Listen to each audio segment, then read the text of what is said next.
in space you go pop. Morning! Morning! Welcome to another Tentacle Quill. Yeah. Today, The Long Earth. The Long Earth. Like Good Omens, a collaboration with Pratchett, but instead of Neil Gaiman this time... It's Baxter. Stephen Baxter, yes. So, I believe this originally started as a Terry Pratchett short story. I think it was In the Blink of a Screen, what the collection was in. But what did you think? So, I think... out the gate, we've got to say, The Long Earth, we are going to be spoiling a bunch. I don't think it's ruined by spoilers, but really to have a meaningful conversation, we have to talk spoilers. Exactly. But yes, the core concept. Yes, I quite loved it. I quite loved the core mechanic of it all.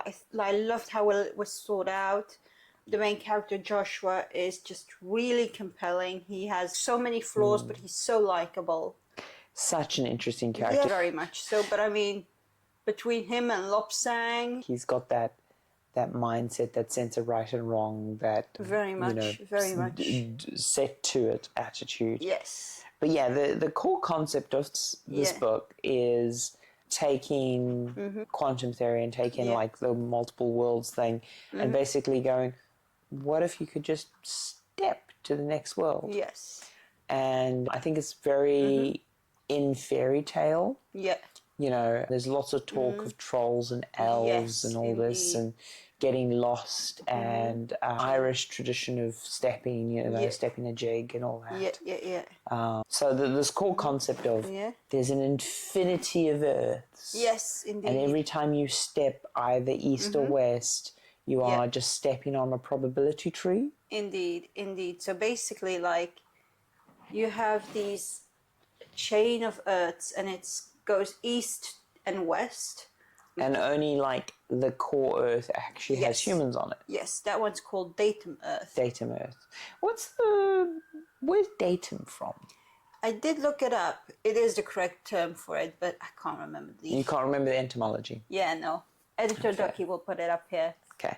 But yeah, there's this core concept, right? Like, what would the world be like? Yes. Because so much of society and history is defined by land and space. And it's also very... some of the core mechanic is also really funny. For example, you can't take metal through to the other worlds. So we have all this modern technology, and then you only can take this much through to the new world, basically. Yeah, I mean, that's in keeping again with fairy tales, but it's also very interesting because if you look at, so basically the physics of particles, I always get it wrong between fission and fusion, but basically stuff that's lower than on the element table than iron is better fusion material. So basically, from a nuclear point of view, iron is the most stable element. And it also is very chemically stable in how it bonds and has a bunch of traits. So it's really interesting. We've always had fairy tales about iron. Yes, indeed. Which is kind of interesting.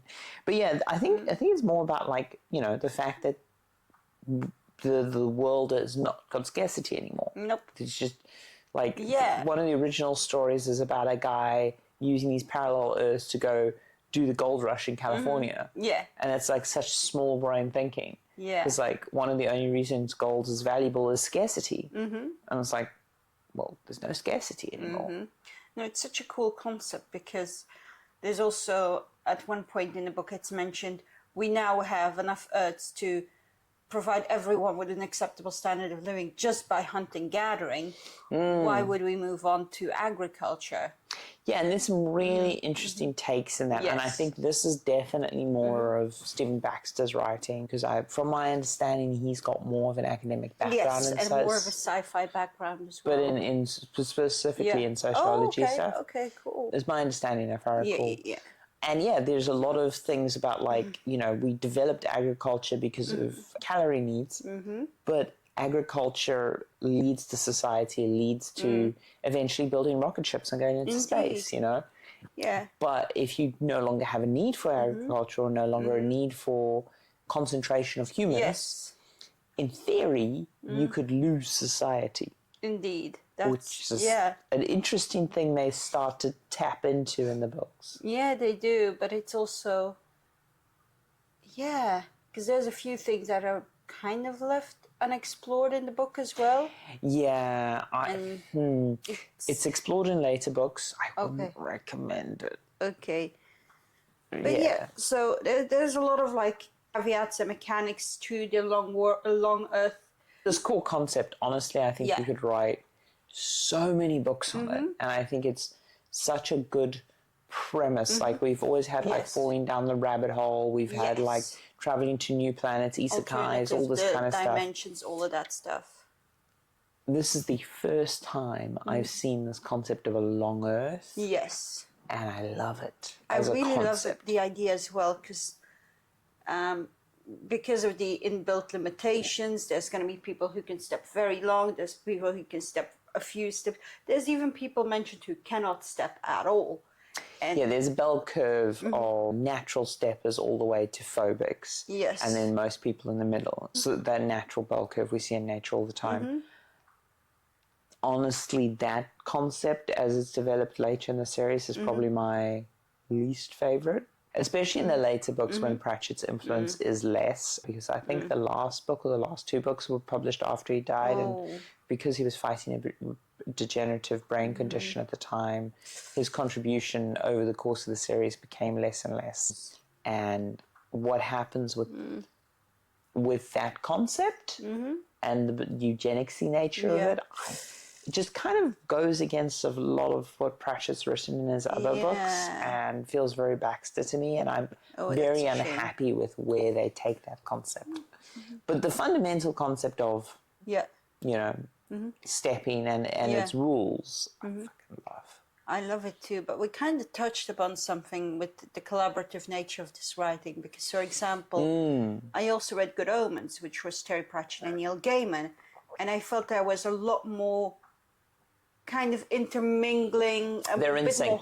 They're way more in sync with how they write, because I didn't feel Terry Pratchett's influence as much in this one.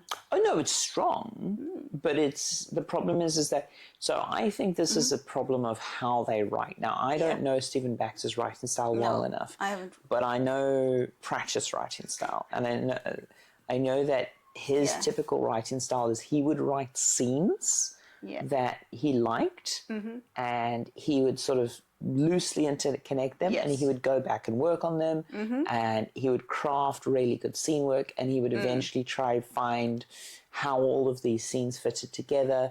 And so, like, at the time of his death, I think there was something like 5 work-in-progress novels that he had crushed with the steamroller. Yep, indeed. Because he knew that his incomplete works don't look good. So he has that sort of deep scene work development. And so what it felt like for me for the Long Earth books is he felt like, like the scenes with Percy the soldier and certain just call out scenes like the one family that travels and stuff. Exactly. It felt like, oh, these are really well developed scenes, but then the interconnective tissue between them is very mundane. It really is. And it felt like he's written some really cool scenes, and Stephen Baxter, instead of writing, like, it felt like he was more just doing the joining work in a way that wasn't as complimentary to the scenes as I would have liked. That makes sense. That makes a lot of sense, because, I mean that's me projecting, but that's my assumption. You've also read more Pratchett than I did, but I definitely recognized some turns of phrase that Pratchett would use, and then, but it felt a lot more grounded than his usual writing.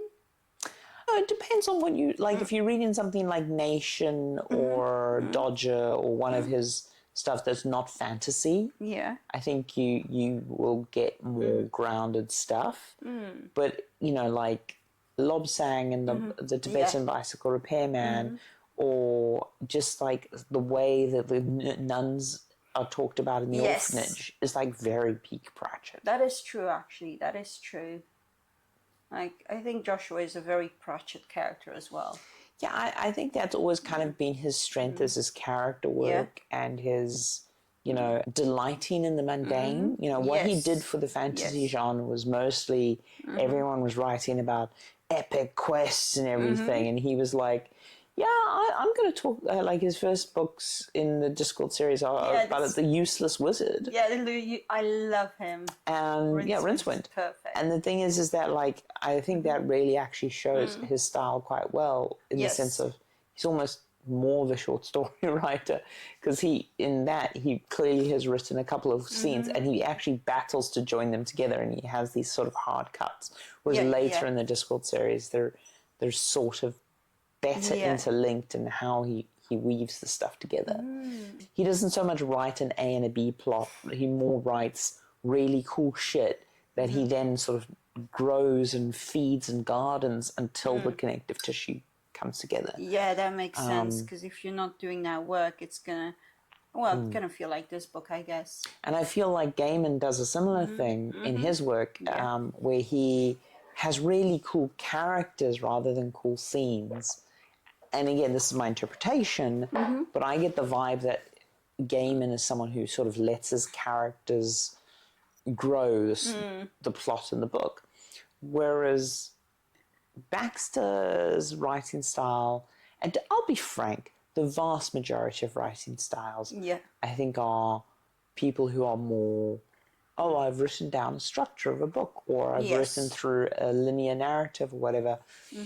And I really just love the play of words. Yeah, exactly. One does wonder how this collaboration would have played if it was at a different time in Pratchett's career. Indeed, because this was quite late in his career, I can imagine. It was, and he was this is post-Nation, I believe, and this is when he is fighting a lot of the medical stuff, and he's doing a lot of sort of political work at the time as well.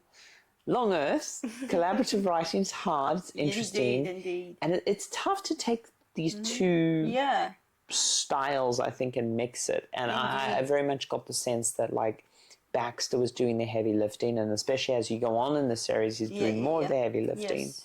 But I think the thing that disappoints me with Long Earth is it feels like, and I'm a Pratchett fan, so I think I'm coming off a bit badly on this, and I'm not giving Baxter enough credit, but it feels like Baxter was handed this handful of gems, and then he put them on a very plain garment. Yeah, I get what you mean, because there is a lot there. There is so much in this book, and I feel also the ending is a bit rushed, and it felt like they wanted to cram something extra in there. It just felt like an afterthought. It could have been the first chapter of a new book for me, and I wouldn't have missed. But I've also read some criticism from Baxter's fans. They didn't enjoy the book as much, and then they enjoy the later books more. And I think that's partly because Baxter was, as I say, given these beautiful scenes he was trying to work in, he didn't have as much run-up. Because Baxter strikes me as someone who writes very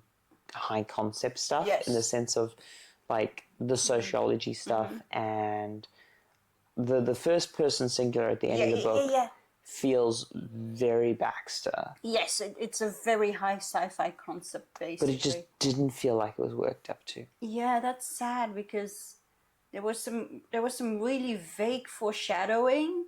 There was that, they called it the headache monster. Yeah. And there was the concept with the trolls and the mental space. But eventually that whole, like, telepathy, shared hive mind thing gets explored more in later books. No, it didn't really land, because also how they handled it is very, okay, let's go home. Could have done so much more with it, because there was also the complexness of this is not an evil creature, but it is threatening things. So it's almost like early Doctor Who or early Star Trek, where you're like, this isn't necessarily something bad we have to defeat. This is something one might have to work with. I think it's an interesting view. So you can see the core journey in the book that the characters embark on, very much like Darwin's voyage, right? Yeah. And there's sort of two views of that. There is the view of someone, if you were writing what Darwin's voyage would actually be like to be on an experience, which is a handful of interconnected wonders which you do not have the time to understand or integrate into your world belief, but you are joyously experiencing. Yes. You know, they feel very disconnected, versus the sort of academic looking back on Darwin's journey, where you see how they're all connected and you see how they're all leading to a conclusion and stuff.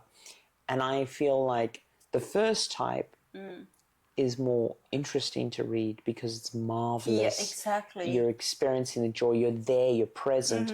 Whereas the second one is more useful academically or to explain the narrative of evolution, so to speak. Yes. Because we come across things like the lollipop and whatnot, but then the problem is, as I say, if I feel if Pratchett was writing it entirely, we would have had these scenes of marvel and wonder, and they wouldn't have tried to explain themselves too much. No, exactly. It would have been, I think it would have felt more a bit like short stories almost. Yeah. Because it feels like that was tried a few there.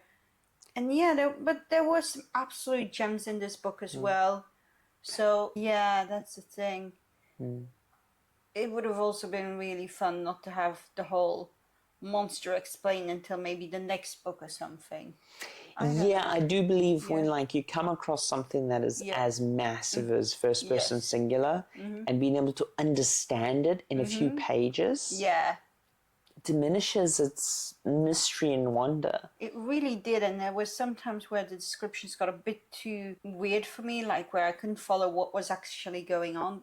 And yeah, it didn't quite land for me. The whole like last 10-15% of the book, I lost it. Yeah, I understand entirely what you mean.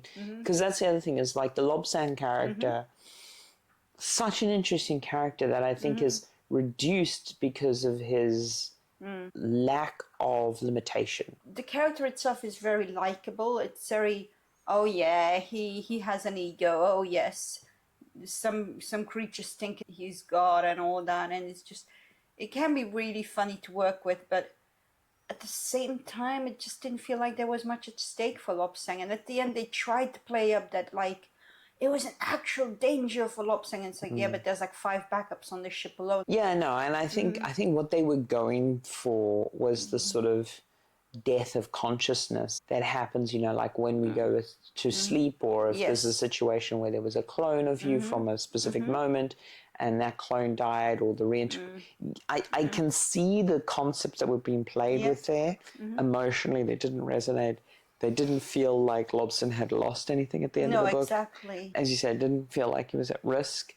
It didn't help that basically at the end Lobsang just basically pops up again, and it's like, well, what was it all for then? Yeah, and the other thing of like when they get stranded at the end of Long Earth because Lobsang leaves them, it's like, we're just going to hold the airship as a balloon and step. And it was like, okay, well, you've taken what could have been a harrowing journey back to datum and you've made it a trivial throwaway. It's like crossing the gap, which in the first thing it was like, okay, we're going to have to really push through it. We're going to have to think about it. So the gap, and it's not think about it. Yeah, to be clear, like what happens there, and this is really interesting, is most of the Earths very close to datum are very similar, but as you go on the probability tree, you know, things start to deviate slightly, but very slightly.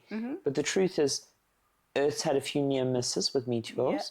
And at one point there is an Earth that is missing because it's been struck and destroyed by a meteor. Yes. And when they first hit it, there's the vacuum of space there now. It does feel like this massive obstacle. And as you say, they basically have a short conversation and say, what if we do a 2-step? Yeah. And it holds up conceptually because, you know, like contrary to the, in space you go pop, it does take a while for bad things to happen. It does feel like it is just thrown away or dismissed. Yeah. Especially when at the return journey, they can't even be in the ship. They have to kind of hold the ship like a balloon. I'm like, what happens there? Like, are you just going to... Well, they still do the 2-step, basically. But I would have expected it to be described more impactful. Yeah, that's just me. No. You're spot on. The impact of the narrative description is completely lacking. Completely. There's some things that are described as like, oh, this is really big, this is really important. And then 2 minutes later, it's just like, oh, this isn't important anymore. I had a lot more fun the first time I read this book. And on a reread, its flaws are more obvious. And specifically thinking about the entire series and where the entire series goes, as I said, I recommend stopping at the first book. Yeah. God, the concept.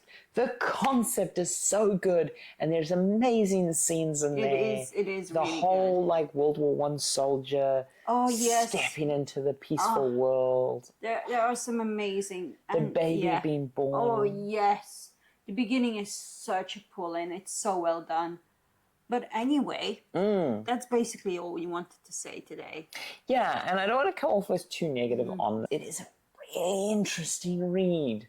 And especially if you are interested in as I say, collaborative writing, I think it's a fascinating case study. And it's definitely very good to compare to if you've read Good Omens, like how those writing styles kind of coalesced. So it's just really interesting to read, and I quite had a lot of fun with it. Hard to categorize. Would you put it in the sci-fi camp or the fantasy camp? Gosh, it's a tough one because it feels a bit more like fantasy.